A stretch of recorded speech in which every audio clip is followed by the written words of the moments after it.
एबाकास smart classes कोचिं सेन्टारा CBSE top 15 थांनाय फरायसाफोरखौ बरायदों। गुनगोनां रोंगौथि सोलोंथाइ लानानै साथाम लाइमोनफोरा थांनाय इं 2017 मायथाइ एबाकास स्मार्ट क्लासेस कोचिं सेन्टार खुलिदों।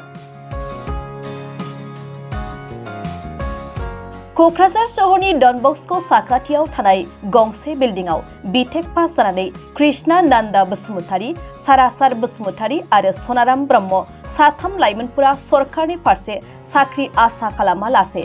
एबाकास स्मार्ट क्लासेस कोचिं सेन्टार खुलिना गुबुन गुबुन फरायसुलिफोरखौ फोरोंथाय होदों।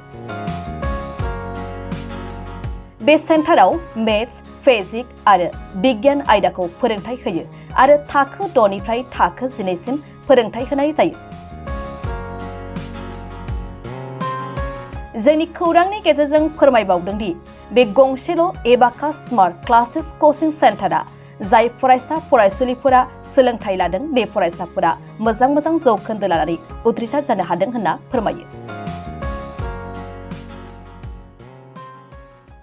दिनैनि दिना जोंनि थाखाय बिराद प्राउड मोमेन्ट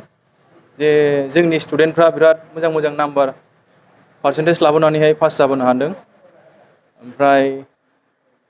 दा जोङो नैबे मिडियानि थ्रुयैहाय जे बयखौबो रायजो राजाफोरखौहाय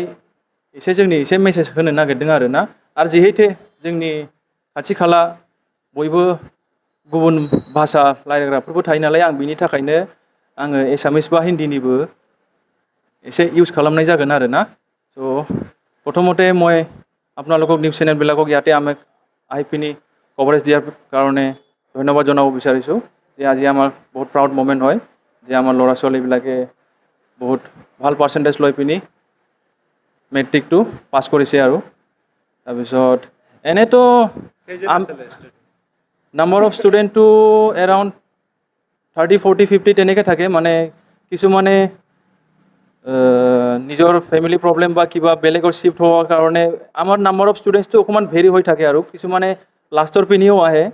মানে বেলেগ জেগাত ক্লাছ কৰি পিনি যদি ভাল পোৱা নাই আমাৰ তাত শুনি পিনি লাষ্ট ইয়াৰৰ ৰিজাল্টবিলাক চাই পিনি আমাৰ তাত আহে। আৰু সেইটো নাম্বাৰটো ভেৰি হয়, এৰাউণ্ড 30 to 40 ষ্টুডেণ্টছ হয়। আৰু সেইটোৱে ক'ব বিচাৰিছোঁ, আপুনি এইটো প্ৰশ্নটো সোধাটো বহুত ভাল কৰিছে যে আমাৰ লাইক প্ৰিভিয়াছ ইয়াৰ্ছ আমাৰ এইবাৰো ৰিজাল্টটো আমাৰ 100% ছাকচেছফুল হৈছে। আৰু চ' ইয়াৰ মাজত যোনটো আমি দেখিবলৈ পাইছোঁ যে মেৰিনা বসুমতাৰীৰ কাৰণে আৰু মই কি ক'ম, মানে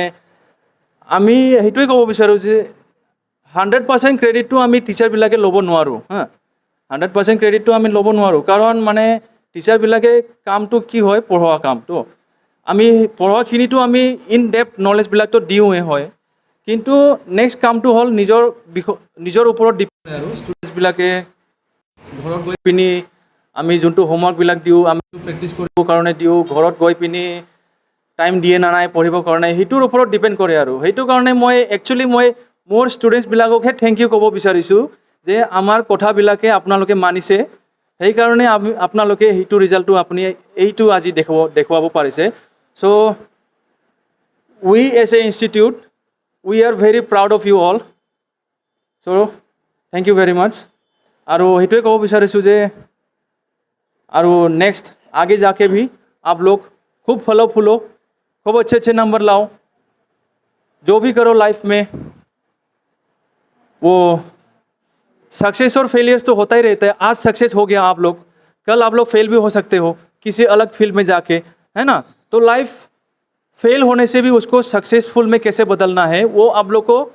लाइफ में जाके ही पता चलेगा। तो बी स्ट्रॉन्ग ऑलवेज, ठीक है ना। जैसे आप लोगों ने इस एग्ज़ाम के दौरान, इस पूरे साल के दौरान आप लोगों ने अपना अंदर वाला जो स्ट्रेंथ दिखाया है आप लोगों ने, तो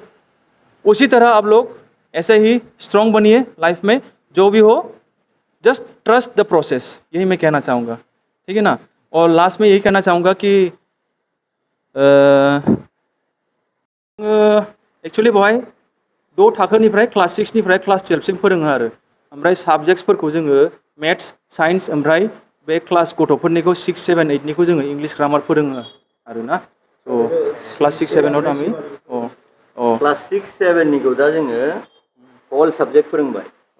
सरि कारेक्सन क्लास 6 7 निखौ जोङो अल साबजेक्ट जोङो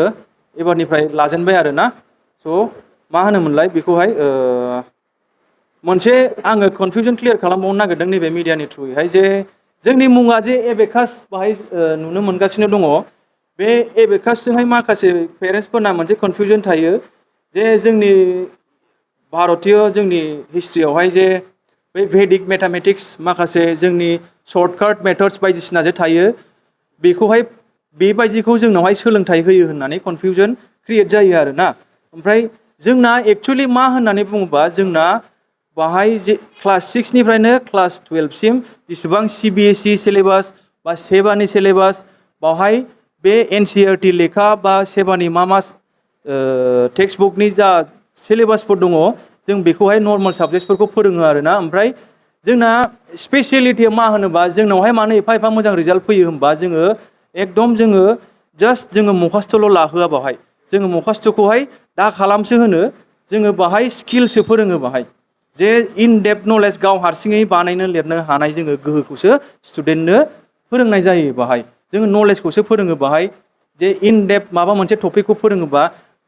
जोङो सासे स्टुडेन्टखौहाय फोरोंखांनानैहाय बेखौहाय गसंहोनानैहाय एक्सप्लेन खालामनो थिनो आंनि टेकनिकखौ आं फोरोंसै मा होनो आं गथ'फोरखौहाय नों जे दा बेखौहाय बयनिबो सिगाङाव जे बुंगासिनो बे टपिकनि बादै नोंनि बे बुंनायखौहाय सासे आनइडुकेटेड मानसियाबो बुजिनो हागोन ना हाया स्कुलाव थांफेरै मानसियाबो फर एग्जाम्पल आङो एस ए प्रफेसन आङो गाज्रि होननो सानाखै फर एग्जाम्पल आङो ओरैनो खेला खेले होनो आरोना नोंनि बुजायनायखौहाय सासे रिक्सावालाया जुदि खोनायोबा बे बुजिगोन ना बुजिया बेबायदि लेभेलनि गावखौनो जों स्टुडेन्टसखौनो बुजायनोसो थिनो उल्था मास्टारखौ बुजायफिननांगौ बे जोङो स्टुडेन्टफोरखौ टास्क होयो आरोना जे सिलेबासा जोबखांनानैहाय चेप्टार्सफ्रा जोबखांनानैहाय बयबो गसंनानैहाय गाव गावबागाव टपिक बासिनानैहाय बियो मास्टारखौसो उल्था गावनि लोगोफोरखौहाय बुजायफिननांगौ जायो ओमफ्राय ओरैबायदि डेप्थयै बुजायनांगौ जाहाथे सासे रिक्सावालायाबो जोंजों जिरायफायोबा बेबो बुजिगोन होननानैहाय बेबायदि डेप्थनि फोरोङो बेनो जोंनि स्पेसियेलिटि आरोना। आदसा जोंनि एबाकास जोंनि प्रथमावनो जोंनि इनस्टिटिउटनि मुङानो जाहैबाय एबाकास स्मार्ट क्लासेस ओमफ्राय बियो जाहैबाय नैबे डन बस्क' स्कुल जिहेतु क'क्राझार टाउनावहाय दङ बिनि चार्चसो दङ बिनि अपोजिट साइडआवनो जास्ट लामानि सेरावनो आरोना जोंनि इनस्टिटिउटआ बेखौ जोङो जाहैबाय 2017आवनो इस्टाब्लिश खालामदों आरोना बेखौहाय 2017 जानुवारिनिफ्रायनो अलमस्ट 8 इयार्सआनो जाबाय 8 इयार्स हेज पास अलरेडि ना स' मोजां स्टुडेन्टआव जोंनावबो फैयो जे ओमफ्राय जोंबो मेहनतखौ खालामबाय थायो आरो बेनो आरोना स' माखासे टिचार्सफोरबो दंबावो बे नैबे फर एग्जाम्पल आं नैखौ खोन्थानो नागिरदों स्पेसियेलि नैबेनि मुङा जाहैबाय सन्जिब स' बे जोंनि स्टुडेन्टनिफ्रायनो जोंनि इनस्टिटिउटनिफ्राय फरायनानैनो पास आउट जालांनाय बेबो मोजां पार्सेन्टेज लानानै पास जाबोदोंमोन दा बियो सेंग्रा देरनानै दा जोंनियावनो बिराद काबिल जानानैहाय एस ए टिचार जोंनावनो दा मावनानै दङ आरोना स' बेखौ आङो साबायखर बावनो नागिरदों आरोना ईयर्स में भी हम लोग का रिजल्ट अच्छा हुआ था तो हम लोग को हर साल मीडिया कवरेज नहीं मिल पाता है तो शायद काफ़ी लोगों को हम लोग के राज्य में जो भी आसपास लोग रहते हैं हमारे बारे में शायद बहुत लोगों को तो पता ही है लेकिन कुछ लोगों को हमारे बारे में शायद ना भी पता हो तो आप लोगों को मैं धन्यवाद कहना चाहता हूँ कि आप लोग मीडिया वाले लोग यहाँ पे आके हम लोग को इतना अच्छे से कवर कर पा रहे हैं तो हम लोग का इंस्टीट्यूट में जैसे कि हर साल अच्छे स्टूडेंट्स आते हैं तो यही आशा करूँगा कि इस साल भी अच्छे स्टूडेंट्स आए और हम लोग को भी अच्छे स्टूडेंट्स आने से हम लोग को भी पढ़ाने का और मन करता है तो स्टूडेंट्स को देख के ही हम लोग का भी मोटिवेशन जागता है स्टूडेंट्स का मेहनत देख के ही टीचर्स लोगों का भी मोटिवेशन जगता है यही मैं कहना चाहूँगा थैंक यू।